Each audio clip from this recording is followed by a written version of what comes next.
Hi friends, welcome back to Sunila YouTube shorts. కోపంలో వచ్చే మాటను పట్టుకుంటే మనసు విరిగిపోతుంది.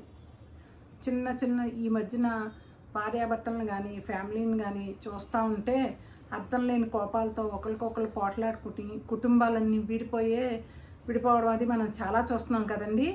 అసలు ఎందుకు కొట్టుకుంటారో దేనికో ఒక్కొక్కసారి అర్థం లేని గొడవలు జరుగుతూ ఉంటాయి. అలాంటప్పుడు భార్యాభర్తలే కదండి, అందరూ కూడా ఒక్క క్షణం కూర్చుని ఆలోచించగలిగితే ఎంతో బాగుంటుంది.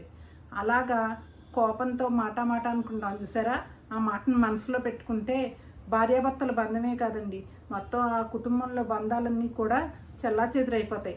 అలా కాకుండా అందరూ కూడా కూర్చుని ఆలోచించగలిగితే ఆ బంధం చాలా బలపడుతుంది. అలా చేయాలంటే మనిషికి రెండు ఆయుధాలండి. ఒకటి కోపం కాదు, ఒకటి మౌనం, రెండు చిరునవ్వు.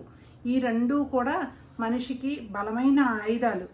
చిరునవ్వుతో ఎన్ని సమస్యలనైనా పరిష్కరించుకోవచ్చు. మౌనంతో ఎన్ని సమస్యలనైనా సమాధానపరచుకోవచ్చు. అప్పుడే ఆ బంధానికి ఉన్న విలువ పెరుగుతుంది, మనుషుల మధ్య దూరం కూడా తగ్గుతుందండి, ప్రేమలు కూడా పెరుగుతాయి.